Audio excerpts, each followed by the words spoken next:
Dans Genèse chapitre 25,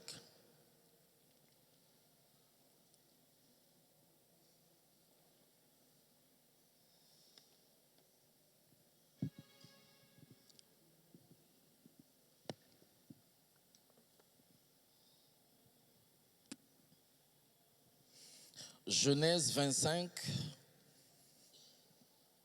le premier verset au verset 2.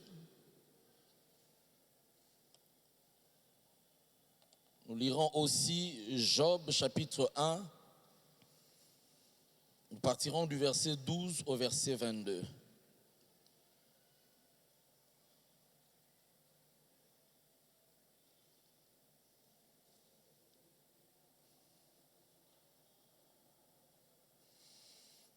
Je lis au nom de Jésus. Abraham prit encore une femme nommée Ketura. Elle lui enfanta Zimram, Jokshan, Médan, Madian, Jishbak et Shoash. Job, chapitre 1.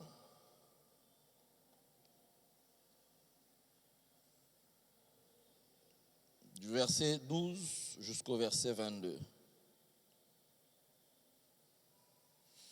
L'Éternel dit à Satan, voici tout ce qui lui appartient, je te le livre, seulement ne porte pas la main sur lui.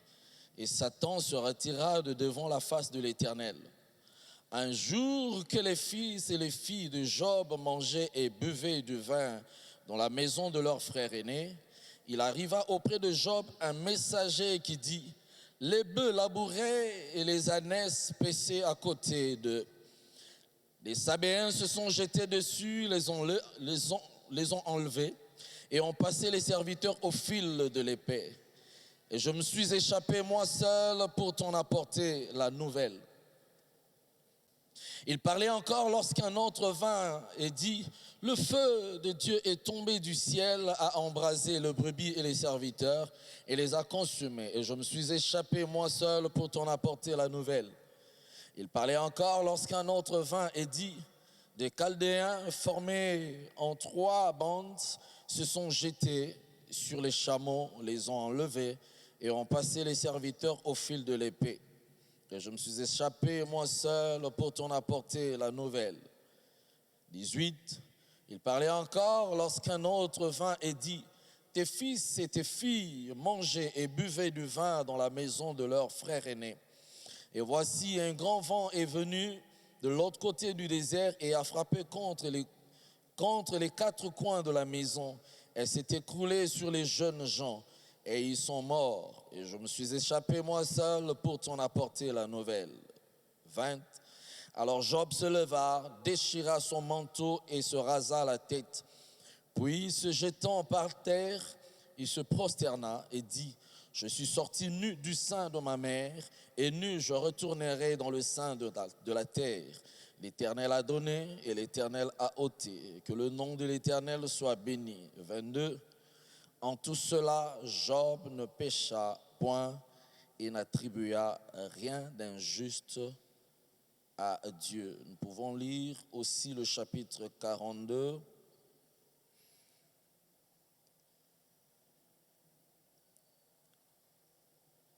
Le verset 10,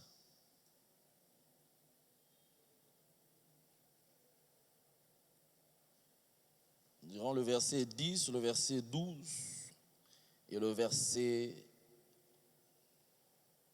15.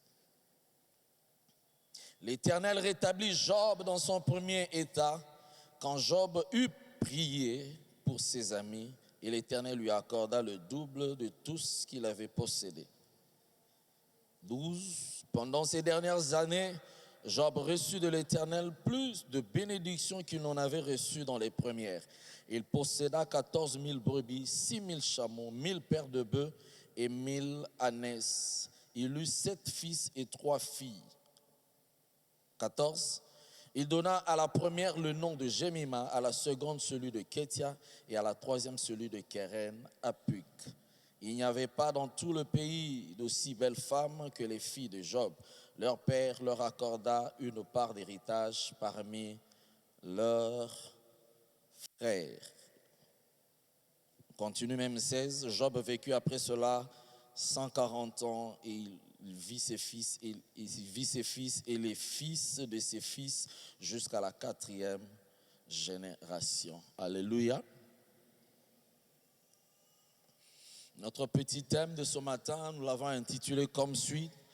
Après le deuil, Dieu te rendra heureux. Après le deuil, Dieu te rendra heureux ou joyeux. C'est quoi le deuil? Le dictionnaire le définit comme suit: une affliction, une douleur qu'on éprouve lors du décès de quelqu'un ou suite à une autre perte importante. C'est aussi une grande tristesse causée par une chose funeste, déplorable, c'est-à-dire une situation qui peut causer le malheur, qui peut causer la perte ou la destruction, qui peut aussi causer la mort. Dieu a sa manière de faire les choses dans notre vie. Des fois, il passe par des moments difficiles pour nous visiter, pour nous faire du bien.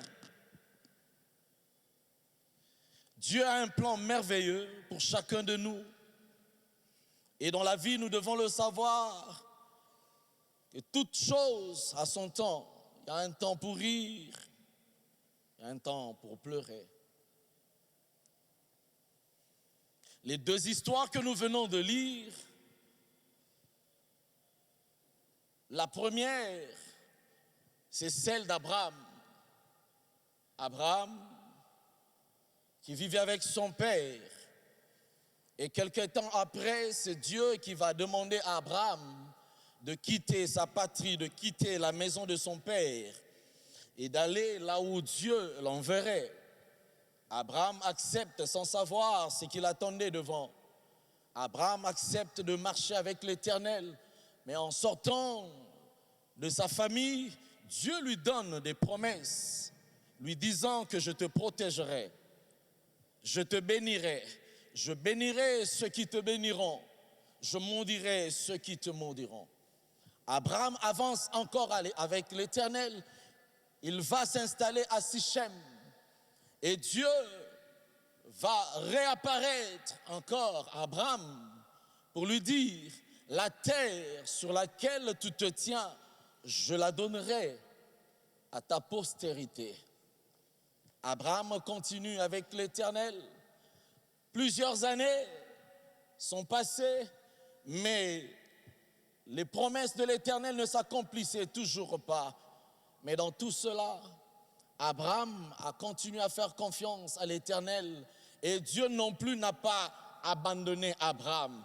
Voilà pourquoi ce matin je viens dire à quelqu'un: même si ta promesse tarde, sache que Dieu ne t'a pas abandonné et toi non plus ne tourne pas le dos à l'Éternel. Abraham continue à marcher avec l'Éternel. Mais plus tard, Sarah va dire à son mari: bon, je trouve que la promesse de l'Éternel est en train de tarder. Alors je vais te demander d'aller avec ma servante, si tu peux aller avec elle, et elle peut te donner un enfant, ce sera une bonne chose. Abraham va faillir un peu, il va trébucher un peu en acceptant la promesse de Sarah, et il va aller sortir avec sa servante. Ils vont avoir Ismaël, mais ce n'était pas Ismaël qui était la promesse de l'Éternel. Ils vont continuer, Sarah et Abraham vont continuer à faire confiance à l'Éternel et Dieu va lui dire que je te donnerai un héritier. Abraham lui dit: je suis sorti de la maison de mon père sans héritier. Et il y a Eliezer qui est en train de m'accompagner, laisse Eliezer être mon héritier. Alors Dieu lui dit: ce n'est pas Eliezer, je te donnerai le fruit de tes entrailles, le fils de la promesse te sera donné. Et plus tard, Dieu va écoutez la prière d'Abraham. Dieu va donner à Abraham et Sarah Isaac. Et quelque temps après, Sarah va mourir. Abraham va connaître un moment de deuil. Il a connu un moment de gloire, mais lorsque Sarah est morte, Abraham était en deuil. Abraham a pleuré Sarah. Et puis, dans le chapitre 25, on nous montre comment Abraham s'est remarié. Et le deuxième passage, on nous parle de Job. Job qui vivait paisiblement avec toute sa famille, un homme riche, un homme craignant l'Éternel, il était dans la gloire. Mais comme le diable a de mauvais projets contre nous, alors le diable va se présenter devant le diable, devant Dieu plutôt. Nzambe pena songi songi na ye va poser la question au diable. As-tu remarqué mon serviteur Job? Il n'y a point de juste comme lui sur la terre. Alors le diable va lui dire, non, mais parce que tu lui as donné la richesse, parce que tu lui as donné des enfants, parce que tu lui as donné ça, la santé, parce que. Alors Dieu va lui dire, tu peux toucher à tout, mais tu ne vas pas toucher à sa vie. Job, qui a connu la gloire, mais à un moment donné, Job va connaître un moment de deuil. Bien-aimés dans le Seigneur, nous connaissons tous, nous passons tous par des moments de deuil. Mais je viens déclarer que le deuil ne va pas durer toute la vie au nom de Jésus.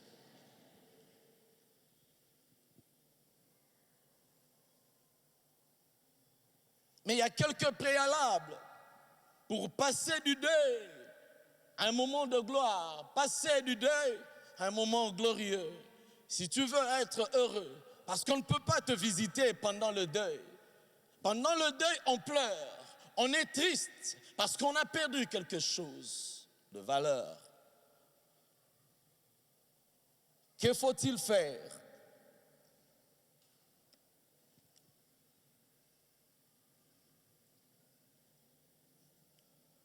Si tu veux que Dieu te donne la joie ou te redonne la joie, premièrement, il faut faire passer son deuil. Il faut faire passer son deuil. Dans le chapitre 23, on nous montre qu'Abraham a pleuré. Abraham a pleuré Sarah. Abraham a pleuré Sarah. Abraham a fait son deuil. Mais finalement, il s'est dit, non, le deuil ne peut pas continuer toute la vie. Abraham a compris que le deuil ne peut pas continuer toute la vie. Il faut faire passer le deuil. Abraham a cherché comment enterrer son mort. Bien-aimé dans le Seigneur, le deuil ne peut pas continuer toute la vie. Tu vas continuer à pleurer toute ta vie par rapport à la perte que tu as faite jusqu'à quand? On ne fait pas le deuil toute la vie. Il faut faire passer le deuil. Si tu veux être heureux, fais passer ton deuil. Tu n'es pas là pour pleurnicher tous les jours. Tous les jours. À chaque fois que je conçois, je fais toujours des fausses couches. Quand je commence une histoire d'amour, ça s'arrête toujours à mi-chemin. Moi, on me rejette toujours. Moi, on n'aime pas me donner la chair. Moi. Tu vas continuer le deuil jusqu'à quand? Fais passer ton deuil.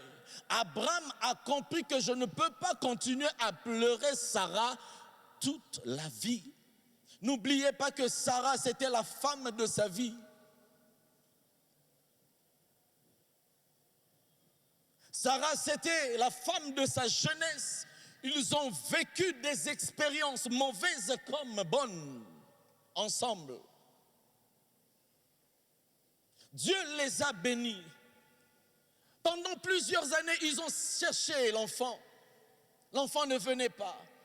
Dieu les a bénis. Ils ont maintenant Isaac. Mais Sarah n'a même pas vu Isaac se marier.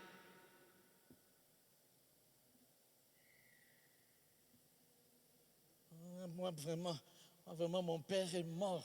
Ma mère est morte. Il n'a même pas vu mes enfants. Oh, qui t'a dit qu'il devait voir des enfants? Tu penses que ta bénédiction, c'est quand ton père ou ta mère voit tes enfants? Sarah est morte alors que Isaac n'était pas encore marié. Fais passer ton deuil, bien-aimé. Arrête de donner des explications aux gens par rapport à ta situation. Les hommes ne vont pas te donner une solution durable. Non, tu vois, non? Moi, je l'ai pris en charge. J'ai pris ses études en charge toute sa vie. Il étudiait, elle étudiait. C'est moi qui payais ses frais académiques. Aujourd'hui, il va épouser une autre femme. Ozope, ça n'a une explication. Ou dans cette église, vous voyez les gens. Moi, j'ai fait ceci pour l'église. J'ai fait ceci pour ce ministère. J'ai fait ceci pour cet homme. J'ai fait ceci pour... Tu vas pleurnicher jusqu'à quand? Fais passer ce deuil. Oublie ce que tu as perdu. On ne pleure pas Sarah toute la vie. Il faut comprendre que Dieu a un autre projet pour toi. Abraham a compris que Dieu avait un autre plan pour moi. Je devais faire passer mon deuil parce qu'il y a des choses qui m'attendent. Si tu as des promesses de l'Éternel, même si on te prend ça, sache que Dieu va ouvrir une autre porte à gauche. Si on te prend l'autre, Dieu va ouvrir une autre porte derrière. Ne t'apitoie pas sur ta situation. Fais passer.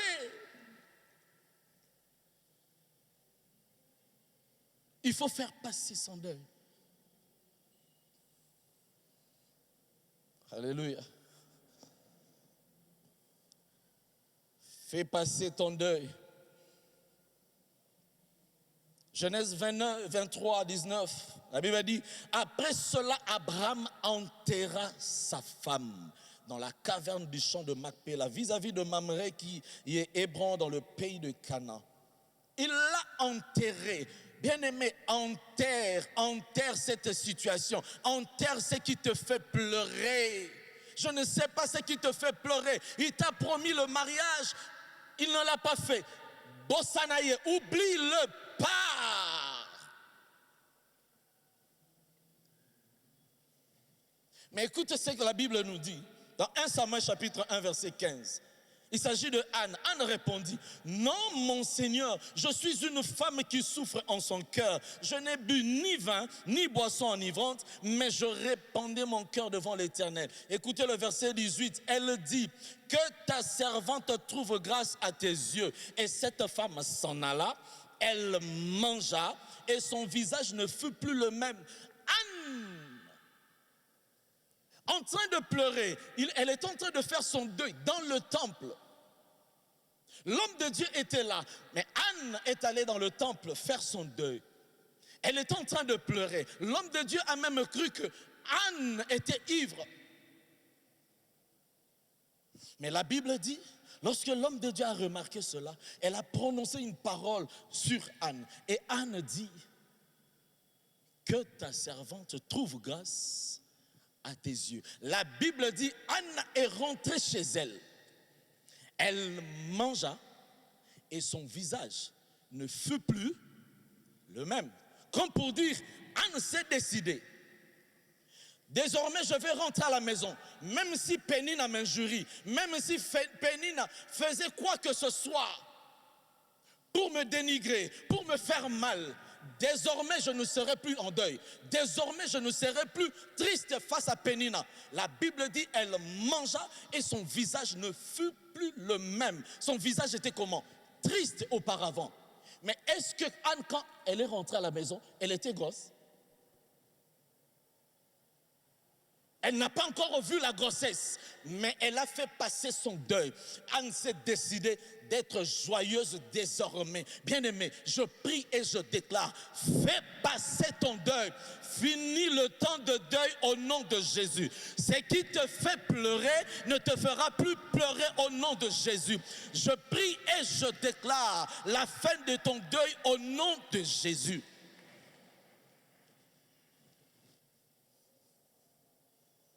Deuxièmement, se plier à la volonté de Dieu.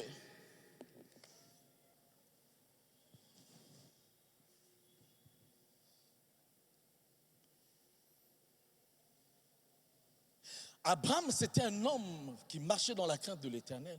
C'était un homme obéissant. Abraham n'a pas vu Dieu ressusciter les morts, mais il a fait confiance à Dieu, tout en sachant que Dieu était capable de ressusciter Isaac. Abraham n'a pas suivi la foi de quelqu'un, mais nous tous, nous suivons la foi d'Abraham. Mais en pleurant Sarah, Abraham savait que Dieu était capable même de ressusciter Sarah. Mais quand Abraham a fait son deuil, mais finalement il a compris que c'était la volonté de Dieu, la mort de Sarah. Il se plie à la volonté de Dieu. Il fait passer son deuil. Bien-aimés dans le Seigneur, il y a des choses qui nous arrivent, c'est la volonté de Dieu. Voyez l'histoire de Job. Job ne savait pas qu'il y a eu un deal entre le diable, Satan et Dieu. Dieu voulait faire voir à Satan que Job m'appartient, Job marche dans ma crainte, Job va continuer, même si tu touches à tout ce qu'il a, Job va continuer à me craindre. Et le diable de son côté, non, si on touche, il va te régner. Job a commencé à se plaindre, Job se frappait la poitrine pour dire que je suis saint. Tout ce qui m'arrive ne devait pas m'arriver. Mais écoutez ce qu'il dit. Job 42, verset 2. Job dit ceci. Je reconnais que tu peux tout et que rien ne s'oppose à tes pensées. Pendant le deuil, Job n'avait pas encore reconnu que Dieu a ses pensées, Dieu a sa volonté. Comment il a compris?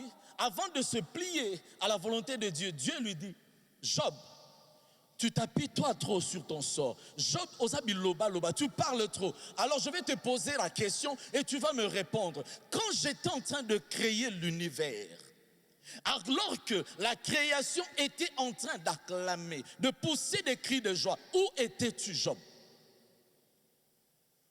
Job, quand je disais à la mer, tu vas commencer de là et tu t'arrêteras là, tu ne vas pas déborder. Où étais-tu, Job?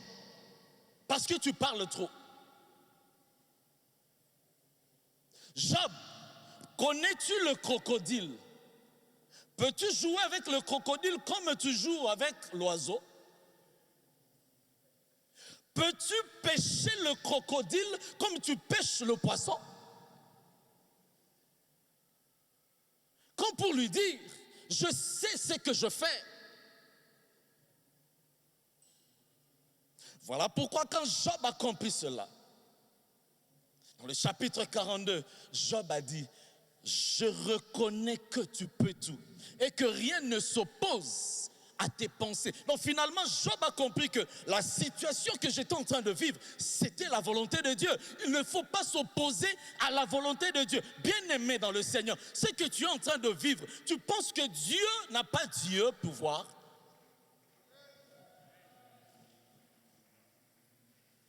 Oh, Dieu m'a abandonné. Si Dieu m'a aimé vraiment, pourquoi il va aller faire ça? Il a fait ça parce que c'est toi, parce qu'il le sait, ce qu'il réserve pour toi.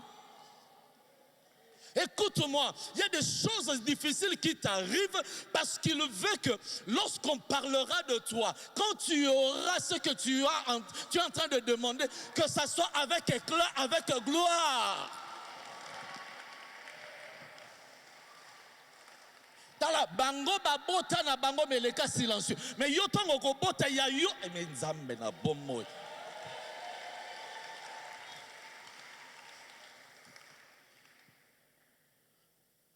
Ils ont été élevés. Personne n'a parlé d'eux. Mais toi, quand tu seras élevé, il faut d'abord que ta situation devienne un peu pire pour que lorsque Dieu va agir, que tout le monde voie que c'est le doigt de Dieu qui est en train d'écrire dans ta vie. Arrête de pleurer. Soumets-toi à la volonté de Dieu.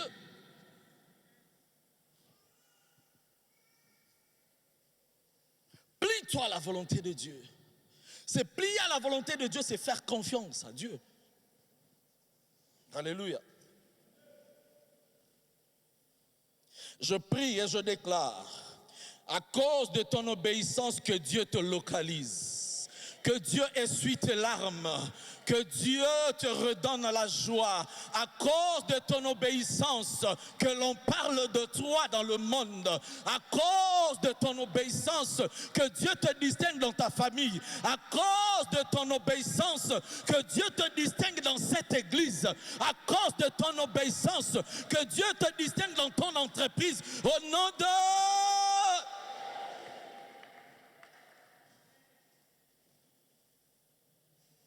Écoutez, Luc chapitre 22, versets 42 à 43, la Bible dit ceci, disant, Père, si tu voulais éloigner de moi cette coupe, toutefois que ma volonté ne se fasse pas, mais la tienne.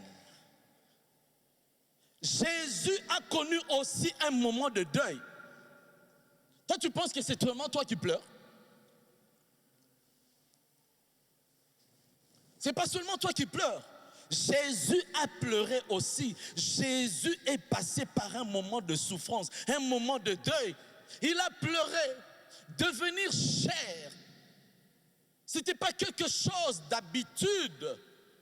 Jésus était pur, Dieu, saint, mais il devait porter le péché des hommes. Devenir péché, c'était très lourd. Il a pleuré, il demande, sa volonté était que le Père éloigne cette coupe, que le Père éloigne cette situation. Parce que lorsqu'il est arrivé à Gethsemane, il dit à ses disciples, mon âme est triste jusqu'à la mort. Mon âme est triste jusqu'à la mort. Ça dit, sinon que nos coups fabouillent, mon témé ça passe, mon cœur fait mal. Il a connu un moment de deuil. Mais voilà ce qu'il est en train de dire. Père, s'il était possible que tu éloignes de moi cette coupe. Mais finalement, Jésus a compris que ce n'était pas sa volonté qui devait s'accomplir. C'est la volonté de son Père. Bien-aimé dans le Seigneur, plie-toi à la volonté de Dieu. Ce que tu es en train de vivre, peut-être c'est la volonté de Dieu. Alors laisse Dieu faire ce qu'il a réservé pour toi. Plie-toi à la volonté de Dieu.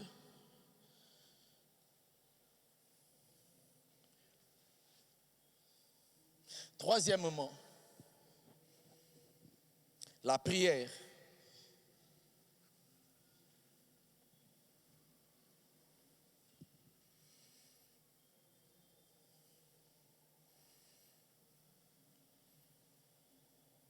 Un Samuel que nous venons de lire tout à l'heure là.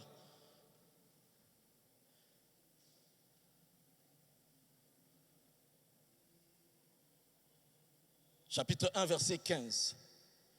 Anne qui dit, non mon Seigneur, je suis une femme qui souffre en son cœur.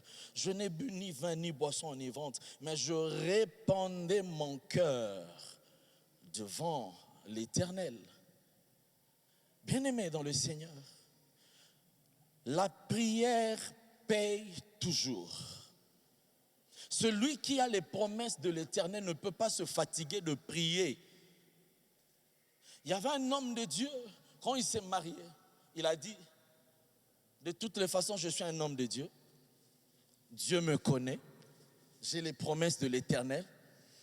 Je ne vais pas prier pour avoir l'enfant. Dieu qui m'a donné le mariage, il sait, il va me donner l'enfant. Ok, 1 mois, 2 mois, 3 mois, 1 année, oh, qu'est-ce qui se passe? 2 ans, oh, 3 ans, l'homme de Dieu a dit, c'est compliqué ça. Il faut que j'aille dans la présence de Dieu. Lui qui disait que je ne vais pas prier pour l'enfant. De toute façon, Dieu sait. Il va me donner. L'homme de Dieu s'est dit, ma retraite est bandie. Il a commencé à aller en retraite. Il a pris sa femme. Ils ont commencé à prier. 3 ans, 4 ans, 10 ans de mariage, 11 ans de mariage. Il a commencé à pleurer. Là, les prières sont devenues intenses. Il a compris que ça, ce n'est pas normal. Il faut vraiment bien prier. Il a continué à prier jusqu'à ce que Dieu leur a donné enfant. Bien-aimé dans le Seigneur, personne ne va prier pour toi si tu ne pries pas pour ta situation. La Bible nous montre que Anne, quand elle est allée dans le temple, l'homme de Dieu était dans le temple. Élie était là. Mais quand Anne est partie dans le temple, Anne n'est pas allée directement chez Élie. Non. Anne est allée dans son coin pour prier. Bien-aimé dans le Seigneur, tes problèmes que tu amènes à l'homme de Dieu, l'homme de Dieu a aussi ses problèmes. Pendant que tu es en train d'amener tes problèmes vers moi, moi aussi on m'a chassé à la maison. Moi aussi, de l'autre côté, les enfants sont en train de déranger. Moi aussi, de l'autre côté, le ministère ne marche pas. De l'autre côté, je suis en train de chercher les finances. Dans le travail là-bas, je ne travaille plus. Je vais rentrer à la maison. Je vais oublier ton cas. Je vais m'attarder sur ma situation. Mais si toi-même tu pries, Dieu va t'exaucer. Ta situation à toi, personne d'autre ne pourra prier comme toi. Toi, tu ne vas pas oublier ta situation. L'intercesseur va oublier. Mais toi, tu ne vas pas oublier ta situation. Bien-aimé, il faut prier. Prie Dieu. Ça me dérange de voir que quelqu'un est en train de passer des moments difficiles. Tu vois la famille qui est maudite. Il y a des situations difficiles dans une famille. Au lieu de chercher l'Éternel, non, ils se mettent en train de critiquer. Non, notre oncle, c'est notre tante. Mais prie. En toi, tu as le Dieu qui est plus puissant que l'oncle. Je prie et je te déclare qu'au travers de ta prière, que Dieu efface ton deuil, que Dieu fasse passer ton deuil, que Dieu écrase tes ennemis au nom de... Anne est allée prier. Il a dit, non, homme de Dieu. Parce que l'homme de Dieu pensait même que Anne était ivre. On lui dit non, je ne suis pas ivre, c'est la douleur qui me fait ça. Voilà pourquoi je suis en train de répandre mon cœur dans la présence de l'Éternel. Anne a prié, même Jésus, pour demander à son Père d'éloigner la coupe. Jésus est allé dans la présence de Dieu. Bien aimé, si Jésus lui-même a prié pour sa situation, et à combien plus forte raison toi? Pourquoi ne pas prier? Prie le Seigneur, ne te fatigue pas de prier. Prie le matin, prie le soir, prie à minuit, prie dans la journée, prie lundi, mardi, mercredi, jeudi, vendredi, samedi, dimanche. Prie. Ne te dis pas même le dimanche déjà j'étais à l'église. Non, quand tu rentres, tu peux encore rentrer dans ta chambre, prier encore. Alléluia. Prie. Je prie et je déclare que cette fois-ci, tu vas prier l'Éternel et Dieu va t'exaucer.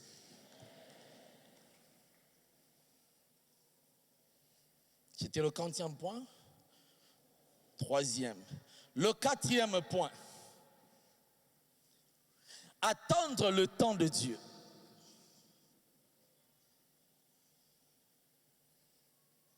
C'est le temps de Dieu qui va tout déterminer. Attendre le temps de Dieu, c'est faire confiance à Dieu. Nous avons deux temps. Nous avons le chronos et le kairos. Le chronos, c'est le temps qui correspond aux hommes. Le temps qui se déroule dans l'année, qui est caractérisé par des saisons. Le temps de tous les jours. Et dans le chronos, l'homme fait ses efforts sans Dieu. Tu peux travailler comme tu veux, tu peux tout faire, mais sans Dieu, sache que tu ne vas pas réussir. Mais le kairos, c'est le temps de Dieu, un temps favorable. Le kairos, c'est le temps que Dieu a disposé pour ta bénédiction. Le kairos, c'est le temps que Dieu dispose en ta faveur. Et pendant ce moment, tu n'as même pas besoin de forcer les choses. Voilà pourquoi tu verras quelqu'un qui a cherché quelque chose pendant des années. Mais à un moment donné, quand le kairos de Dieu arrive, il ne fournit pas d'effort. Le kairos de Dieu, quand il arrive, même si ce n'est pas toi qui étais programmé pour devenir lead pastor, c'était destiné à quelqu'un d'autre. Mais toi, puisque le kairos de Dieu est arrivé dans ta vie, tu n'as pas besoin de forcer les choses. Et c'est toi qu'on programme. Quand le kairos de Dieu arrive dans ta vie, vous irez dans une entreprise faire le test, mais c'est toi qu'on va prendre. Quand le kairos de Dieu arrive, tu commences le commerce, même avec $200, tu n'as même pas besoin de forcer les choses et tu te retrouves dans une année, tu as déjà commencé à faire des conteneurs. Quand le kairos de Dieu arrive, l'enfant que vous avez cherché pendant des années, et ce jour-là, tu vas remarquer que tu n'as même pas forcé. Tu ne sauras même pas. Tu vas seulement remarquer, ce mois-là, tu n'as pas vu tes menstrues. Le deuxième mois, tu n'as rien vu. Le troisième mois, tu n'as rien vu. Le quatrième mois, tu n'as rien vu. Et toi-même, tu as peur. Tu te dis, est-ce que c'est ça ou c'est pas ça? Parce que comme tu as l'habitude, quand tu fais le test, tu te dis, ce n'est pas ça. Parce que chaque mois, tu sais que bon, je peux sentir ça, mais à la longue et plus tard, je trouve que c'est pas ça. Tu as peur d'aller même voir le médecin pour lui demander, pour lui dire que je suis en train de ressentir ça. Mais après, quand tu vas aller chez le médecin et le médecin te dira, c'est ça. Voilà, le kairos de Dieu t'a visité. Bien-aimé, je prie que le kairos de Dieu t'accompagne, que le kairos de Dieu descende sur toi au nom de Jésus. Quand le kairos de Dieu est là, le temps favorable de Dieu, tu n'as même pas besoin de forcer les choses. Le mariage que tu as cherché pendant tant d'années, tu n'auras même pas besoin de te battre parce que tu as le kairos de Dieu. Écoutez, Abraham a fait passer son deuil. Abraham savait que Dieu avait un autre plan pour lui parce que Abraham avait les promesses ou la promesse de devenir père des nations. Ce n'était pas seulement le père d'Israël, mais le père des nations. Alors, il ne savait pas que Dieu était en train de réserver pour lui Ketura. Alléluia. Quand le kairos de Dieu, écoutez, avec Sarah, Abraham a eu un seul enfant. Mais pendant des années, Abraham voulait avoir plusieurs enfants.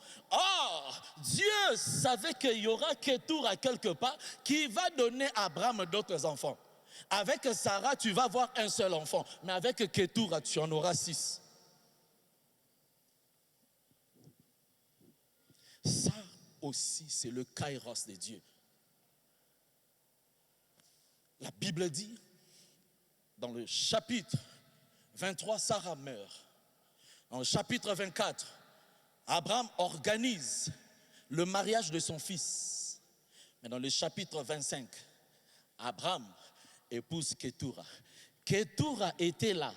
Pendant que Abraham vivait avec Sarah, Kétoura était là. Les vieux du quartier ne la voyaient pas. Les jeunes du quartier ne la voyaient pas. Mais ce jour-là, après le deuil, Dieu a ouvert à Abraham les yeux pour voir Kétoura. Je prie et je déclare, il y a quelqu'un qui doit attendre son temps. Dieu a réservé pour toi Kétoura quelque part. On ne va pas comparer Kétoura et Sarah. Sarah t'a donné le fils de la promesse, mais Kétoura a une bénédiction que tu ne sais pas encore. Nous allons le découvrir plus tard.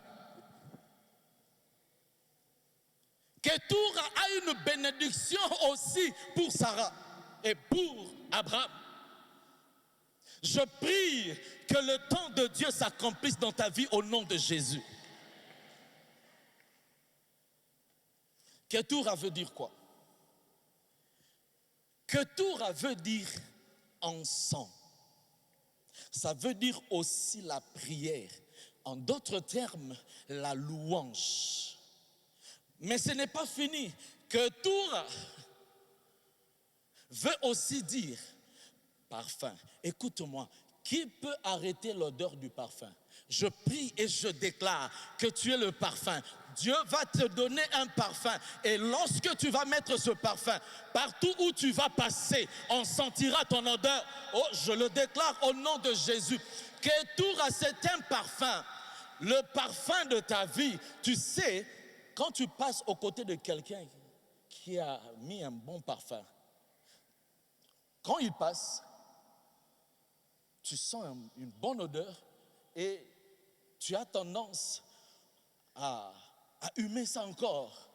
Tu as tendance qu'il revienne encore à tes côtés parce que son parfum sent bon. Je prie et je déclare Kétoura que Dieu va te donner, c'est un parfum de bonne odeur. Bien-aimé dans le Seigneur, on ne peut pas empêcher à un parfum d'exhaler son odeur. Je déclare ce que Dieu va te donner cette fois-ci.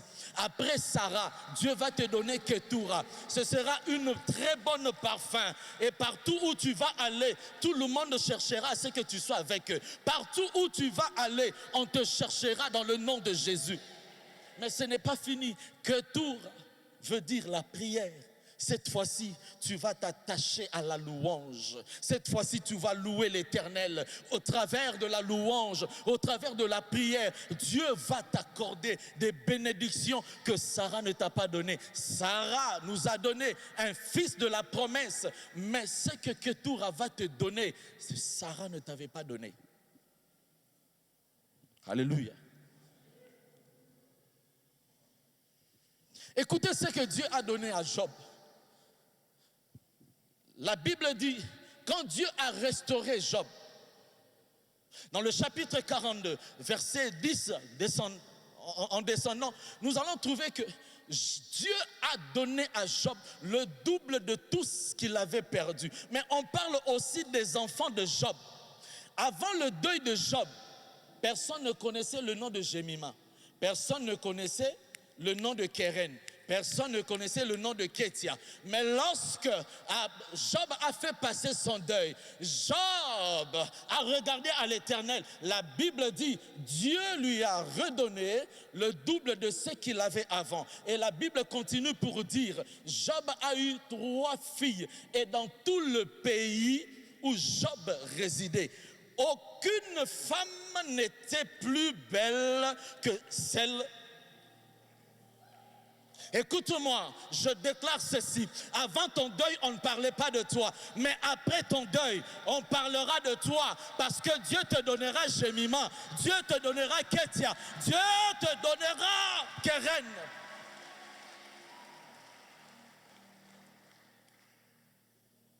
La Bible dit aucune femme n'était plus belle. Et avant le deuil de Job, on ne connaissait pas leur nom. Mais ce que Dieu va te donner après ton deuil aura un nom. Avant, il n'y avait pas de nom. Mais ce que Dieu va te donner, le travail que Dieu va te donner aura un nom. Le mariage que Dieu va te donner aura un nom. Oh, je ne sais pas si tu es en train de comprendre. Le ministère que Dieu va te donner aura un nom. L'enfant que Dieu va te donner aura un nom.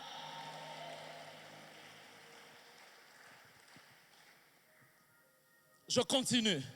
Maintenant, voyez, après le deuil d'Abraham, Abraham va épouser Kétoura.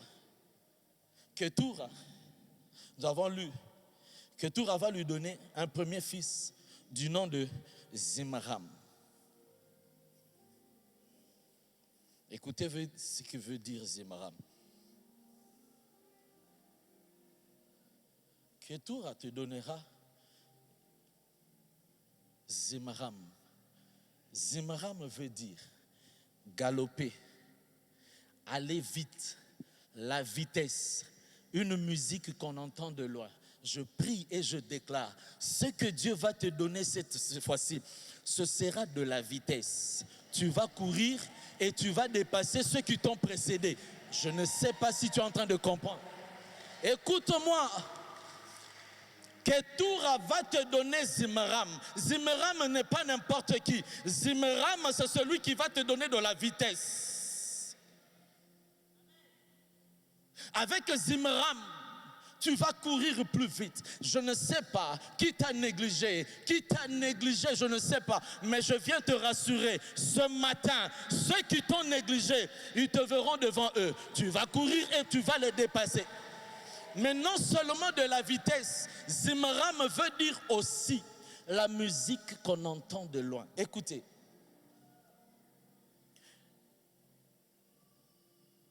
Nous étions au Togo avec Gaël. On était dans une chambre, dans un hôtel. On était en train de chanter.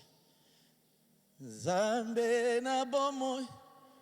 Ngai moteme komayo molinga minangai oetango nyonso nami kabina yo moninga malamu opesaka bomoy nabae banso bae panayo Zambe obolingo, Zambe nanga, naebio. Pendant qu'on chantait comme ça avec mes amis, Papa Alain était dans une autre chambre. Il a écouté le son d'une musique. Et il ne comprenait pas qui est en train de chanter. Il est sorti de sa chambre.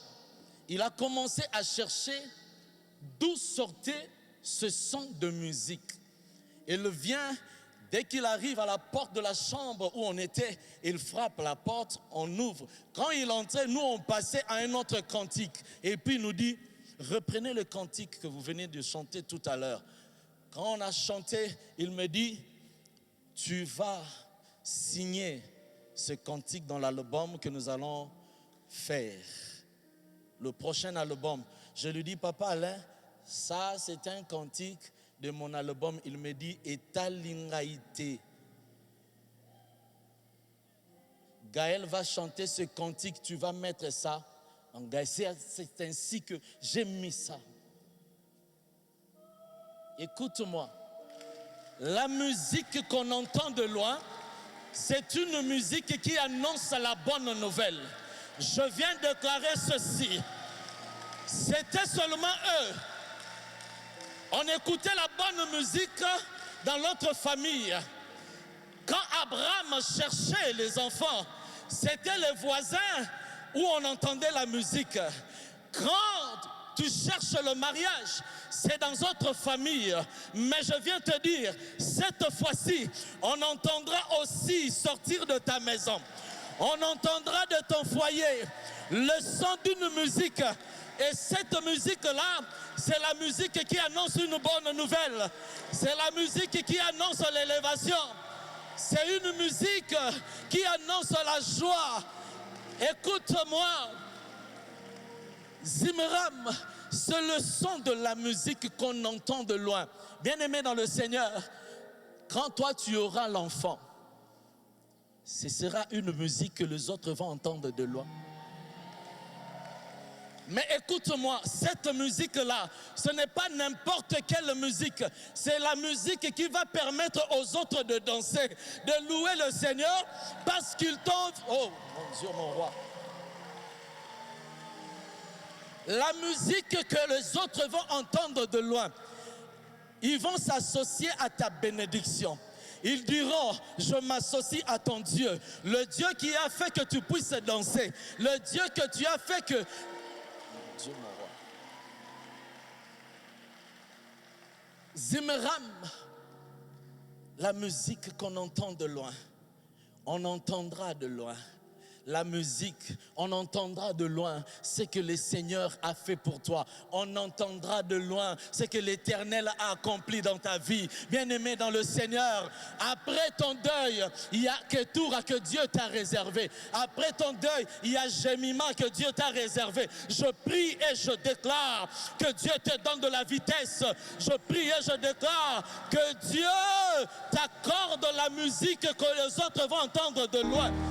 Oh mon Dieu, mon roi, je ne sais pas si tu es en train d'écouter cela. Dieu te donnera la musique et tout le monde écoutera cette musique.